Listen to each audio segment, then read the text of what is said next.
हुई रिहाई के लिए उनकी बेल को सुन लिया जाए, उनकी मेडिकल पिटीशन को सुन लिया जाए, उनसे बच्चों की बात करा दी जाए, उनसे फैमिली की मुलाकात करा दी जाए, वकला को मिलवा दिए जाए और अदालतें कुछ ना करवा पाए, वो अपने अहकामात देने के बावजूद इंप्लीमेंटेशन ना करवा सकें, तो फिर आपके पास क्या हाल होता है अपने लीगल राइट्स देने के लिए? एहतजाज की ऑप्शन बचता है, जो कि आइन का आर्टिकल 15, 16 और 17 हमें असम्बल होने का, एहतजाज करने का, सड़क पर चलने का हक देता है और 19 हमें बोलने का हक देता है।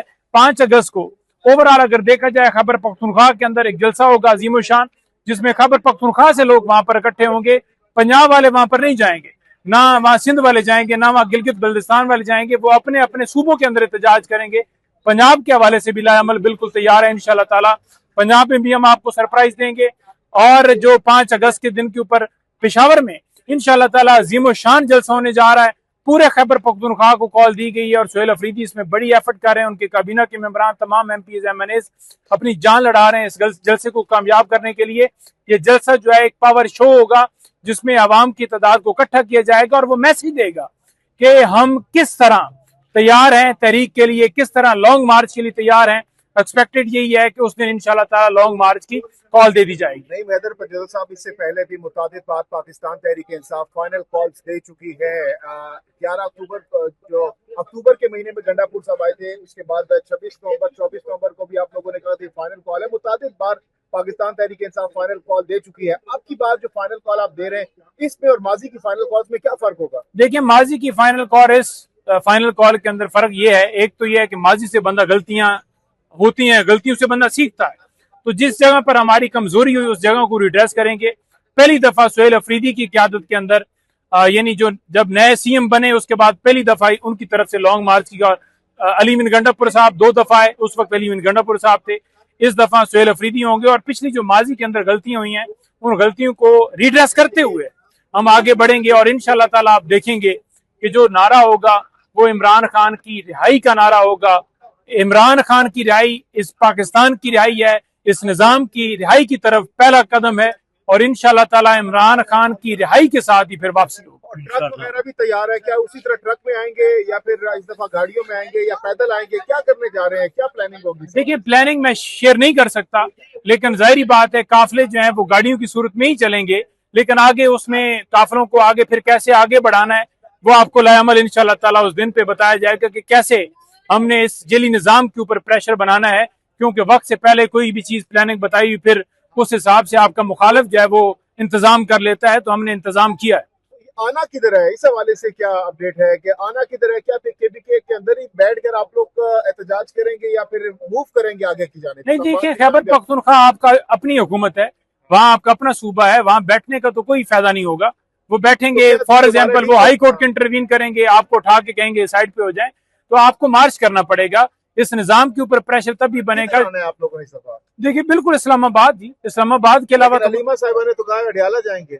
देखिए, इस्लामाबाद के साथ ये अडियाला भी है ना, जब वहां से चलेंगे तो फिर कारकुनान जैसे ले जाते हैं आपको, फिर इंशाल्लाह ताला मुड़ते जाएंगे। खान साहब की बहनें भी इंशाल्लाह ताला हम उम्मीद रखते हैं कि वो भी होंगी, और अगर वो नहीं भी होंगी तो हम उनके भाई इंशाल्लाह ताला मौजूद होंगे और सफ़े अव्वल के अंदर आगे बढ़ेंगे। इस दफा जो है वो जो पिछली दफा इन्होंने किया, गोलियों का जो इन्होंने पहले प्लान बना के रखा हुआ था, इस दफा भी ये बनाएंगे, लेकिन हम अपनी प्लानिंग बना के आएंगे कि कैसे हमने इस मकसद के अंदर कामयाबी हासिल करनी। तो एक्सपेक्टेड डेट कोई है इस हवाले से? क्या सितंबर का महीना होगा, अक्टूबर का महीना होगा, या फिर इससे भी मामला आगे जा सकता है, नवंबर तक जा सकता है? नहीं, देखें, इसमें 5 अगस्त को क्योंकि ये फाइनल लाएमल दिया जाएगा, तो इसमें जो एक्सपेक्टेड है वो यही है कि सितंबर के आगाज के अंदर, यानी कम से कम 15-20 दिन का टाइम जो है एमपीज एमएनएज के साथ मुख्तलिफ रीजन के अंदर जाके लोगों को मोबिलाइज किया जाएगा। एमपीज एमएनएज को कहा जाएगा कि आपको टास्क है, इस तरह से आपने बंदों को निकालना है।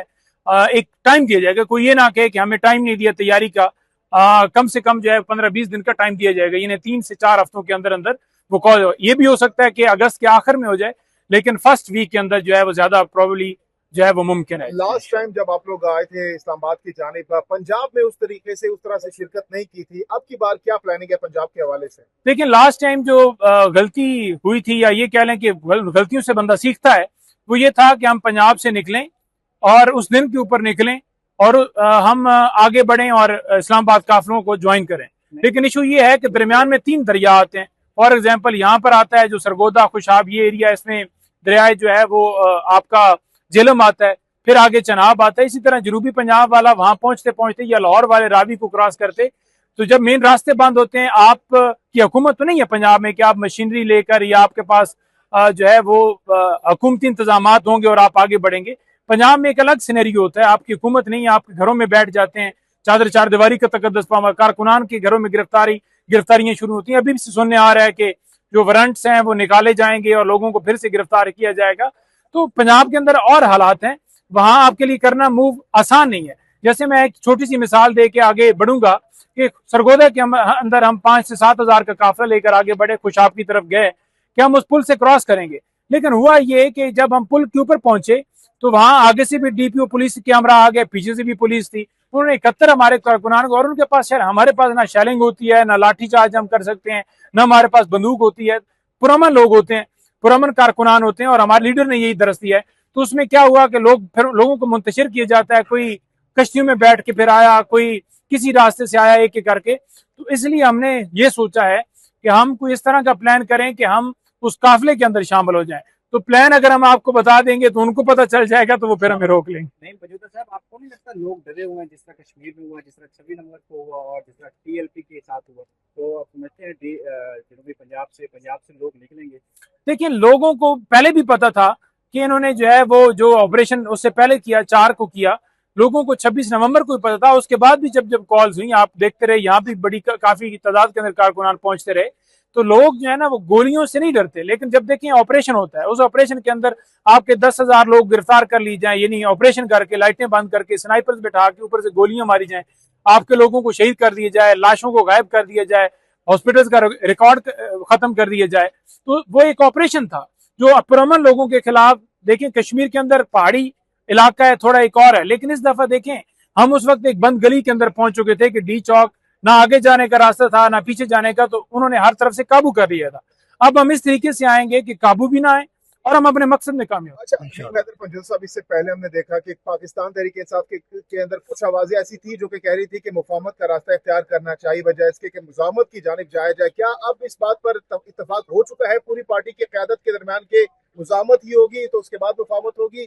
क्या कंसेंसस पाया गया इस हवाले से? जी बिल्कुल, ये इत्तेफाक हो गया है, क्योंकि जो लोग गुफ्तगू के हवाले से जिनको टास्क दिया गया था, यानी एच जई साहब हों, राजा नासिर साहब हों या गौर, सबसे मशवरा हुआ बताएं कि क्या अपडेट है। तो जब अपडेट पता चली कि कोई पेशरफ्त नहीं हो पा रही, कोशिश के बावजूद भी वो समझ रहे हैं कि इन्होंने हमारा क्या बिगाड़ लेना है, ये तो पार्टी जैसे खत्म हो गई है, इनकी एहतजाज की कैपेसिटी नहीं है, तो जब अगला बंदा ये समझ रहा हो ना कि ये बिल्कुल जीरो हो चुके हैं, तो फिर वो आपके साथ गुफ्तगू नहीं करता। जब आपके रास्ते बंद हो गए, यानी हमारी तरफ से जस्टर चला गया कि हम गुफ्तगू करने के लिए, रात भी राय साहब ने कहा कि हमने दरवाजे कभी बंद नहीं किए, लेकिन असूली मौके पर गुफ्तगू होगी। ये नहीं होगा कि हम जमहूरियत से पीछे हट जाएं, सियासी कैदी जितने इमरान खान समेत उनसे पीछे हट जाएं, या जो है हम अदालतों की आजादी, मीडिया की आजादी, हकीकी आजादी से पीछे हट जाएं, असूल पे बात करें, आगे बढ़ें। तो जब बात का रास्ता खत्म हो गया, बिल्कुल रास्ता खत्म हो गया, उसके बाद ये फैसला किया गया कि बाद वाले दरवाजे जो हैं वो अब खुले रखे हुए तो हैं हमने, लेकिन बात नहीं हो पा रही। तो जब बात नहीं हो पा रही तो फिर हमने सोचा कि हम एहतजाज करेंगे, फिर उसमें कोई मुज़ाकरात अगर बात करना चाहता है तो खान साहब से जाके कर लेगा। पिछली दफा अली अमीन गंडापुर और बुशरा साहिबा की जानिब से लीड किया गया था लॉन्ग मार्च को, अब की बार कौन लीड करेगा?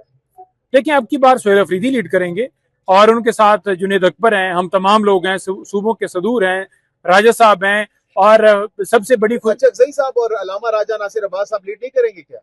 बिल्कुल जी, उनको वो भी शामिल होंगे इस तहरीक के अंदर, उनका भी फर्ज है, वो अपोजिशन लीडरान है और बड़े काबिल एहतराम है, खान साहब ने उनको जिम्मेदारी दी है, और गौर साहब भी होंगे इंशाल्लाह ताला, क्योंकि इन फैसलों के अंदर गौर साहब खुद बैठे थे।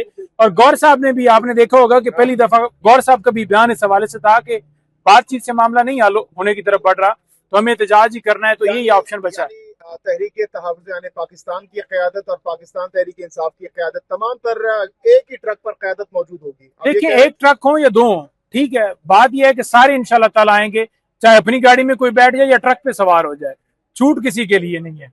बताइएगा, आपने इस पूरे मामले में महमूद खान अकबरी साहब को एतमाद मिली?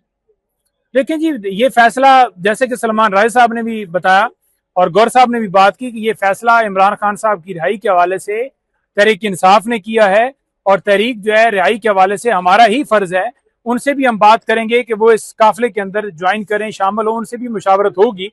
लेकिन हमने फैसला किया है कि रिहाई के लिए एहतजाज के अलावा हमारे पास, क्योंकि राय साहब के ये अल्फाज थे कि अब गिरफ्तार करते हैं तो करें, मुझे भी गिरफ्तार कर, अब हम सबको गिरफ्तार होना है और हम होंगे। तो कहा जाता था कि जो भी फैसला करेंगे चौधरी साहब करेंगे, राजा साहब अल्लामा राजा नासिर अब्बास साहब करेंगे। अब अचानक क्या हो गया कि पीटीआई अपना फैसला खुद कर रही है? आपकी बात देखिए, मौजूदा हालात के मुताबिक ये फैसला करना पड़ा जब रास्ते बंद हो गए, क्योंकि तहरीक और रिहाई के हवाले से मैंडेट उनके पास था, तो उन्होंने जो है वो बातचीत की बात की, लेकिन बातचीत से मामला नहीं आगे बढ़ा। तो फिर हमने फैसला किया कि अब हमें तहरीक इंसाफ को आगे बढ़ना होगा और वो भी हमारे साथ होंगे इंशाल्लाह। जी बिल्कुल, उनको बताया गया है और इंशाल्लाह ताला पूरी उम्मीद है कि वो हमारे साथ शाना बशाना खड़े होंगे। अच्छा सर, इस कंटेनर पे जो इस्लामाबाद की तरफ आएगा आज़ादी और मौत वाला, तो इस पे क्या मौलाना फजल रहमान साहब भी खड़े होंगे कि नहीं? खबरें ये आ रही है कि मौलाना फजल रहमान के साथ कोई बातचीत चल रही है, और दूसरी तरफ हम देख रहे हैं कि अली अमीन गंडापुर और फजल रहमान की आपस में लड़ाई जो है एक मरतबा फिर तेज हो चुकी है। तो इस हवाले से क्या पार्टी के इजलास में कोई फैसला हुआ है? देखिए शाह जी, बात यह है कि ज़ाहिरी बात है, पॉलिटिकल जमात जो होती है, खान साहब का जो मैंडेट दिया गया था, उन्होंने कहा था कि सारी जमातों से आप बात करें जो भी रूल ऑफ लॉ के लिए आना चाहता है, जिसमें मौलाना साहब भी शामिल हैं। लेकिन मसला ये है ना कि जब मौलाना साहब से सवाल किया साफी ने कि क्या आप मखसूस नशिस्तें छोड़ेंगे, तो उसमें उन्होंने जवाब नहीं दिया। तो उन्हें मखसूस नशिस्तें छोड़ के मैदान में आना चाहिए और साथ देना चाहिए। सिर्फ लफ्जी गोराबारी से मामला नहीं होना चाहिए, हकीकी मायनों में कंटेनर पर आए तो वाकई कौम भी कहे जी कि मौलाना साहब ने अच्छा फैसला किया है। तो हम भी यही उम्मीद रखते हैं कि वो आएंगे और हम दावत देंगे उनकी को वो हमारा साथ दें। खाली जो है वो बातचीत से तो नहीं है कि सिर्फ एहतजाजी सियासत में आपका साथ दें, या हुकूमत साजी में भी आने वाले दिनों में अगर हुकूमत बनती है तो उसमें भी आप लोगों को ऑन बोर्ड रखेंगे, इत्तेहाद रखेंगे उनके साथ? देखें जी, जब आप इत्तेहाद लेकर आगे चलते हैं और एक आपका इत्तेहाद बन जाता है तो जाहिर बात है उसमें कोई कदगन नहीं होता। लेकिन खान साहब ने माजी में मुख्तलिफ मौकों पर ये बात बार बार कही है कि अब नेक्स्ट टाइम जब ये हुकूमत बनाएंगे, हम अपनी हुकूमत बनाएंगे, बजाय इसके कि हम फैसलों में किसी को और पार्टी के मोहताज हो। तो उन्होंने कहा था कि अगर अगली हुकूमत हमें मुश्तरका तौर पर इत्तेहादियों के साथ बनानी पड़ी तो हम नहीं बनाएंगे। नहीं, देखिए, उनका बेसिकली इशारा नून लीग, पीपल्स पार्टी और उन जमातों के साथ था जिन्होंने हमेशा कब्जा किया है। मौलाना साहब अगर रूल ऑफ लॉ के ऊपर जदोजहद करते हैं और कल ऐसा मौका आता है तो खान साहब से मुशावरत से जो भी मामला होगा आगे बढ़ेगा। लेकिन अगर कोई अभी कहे कि हमें गवर्नर लगा दो खैबर पख्तूनख्वा का तो फिर हम आपका साथ देंगे, तो हम शर्त रख के तो नहीं इस तरह मामला करेंगे। सबसे बड़ी जमात तहरीक इंसाफ है, अगर अकेले भी खड़े हो जाए तो 2/3 मेजॉरिटी जो है वो हासिल करे। लेकिन मसला ये है कि जब मामला मुल्क के अंदर रूल ऑफ लॉ का है तो उसमें छोटा हो या बड़ी जमात हो या कोई और हमारा साथ दे। देखें, पहले भी 20 से ज्यादा पार्टियां, जैसे महमूद खान अचकजई और पार्टी से हैं, अपोजिशन लीडर बन गए, तो कभी किसी ने सोचा था कि वो हमारे अपोजिशन लीडर बनेंगे? लेकिन जब उनका नुक्ता ये मैच हुआ कि मुल्क में जुल्म के खिलाफ खड़े होना है तो खान साहब ने उनको मौका दिया, बाकी क़यादत को मौका दिया। और खान साहब मौका देते हैं, वो अपने तक की मामला, अपनी कुर्सी अपने जेब में डालने तक नहीं रहते।